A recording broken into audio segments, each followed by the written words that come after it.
তুমি বিহনে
আবার মৃত্যুর স্বাদ গ্রহণ করবে।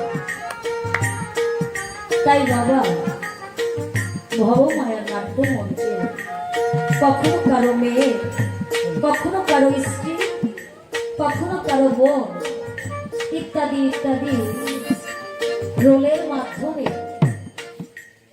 আমরা অভিনয় করে যাচ্ছি। এই অভিনয় যখন শেষ হয়ে যাবে তখন আর একটি মুহূর্তের জন্য এই ভবমায়ার নাট্য মঞ্চে আপনাকে কেউ রাখবে না। এই প্রাণ পাখি যখন চলে যাবে তখন দামি দামি সেই বিলাসবহুল খাটের উপরে, বাড়ির উপরে আপনাকে রাখবে না একটি মুহূর্তের জন্য।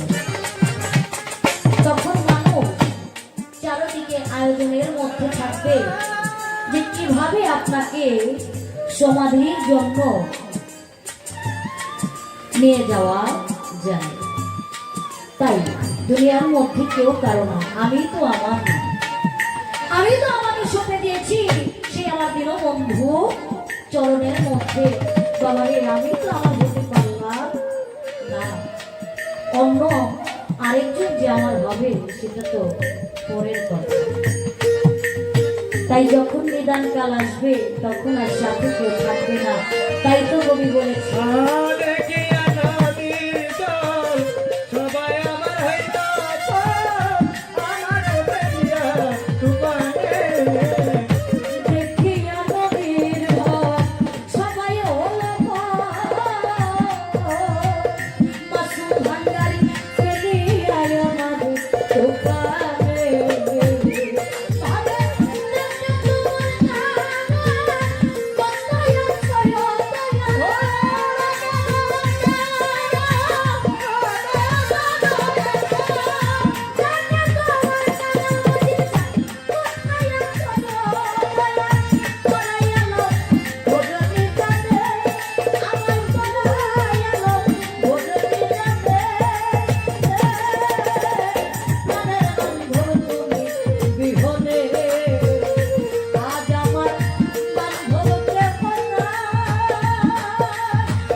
ডাকিতে ডাকিতে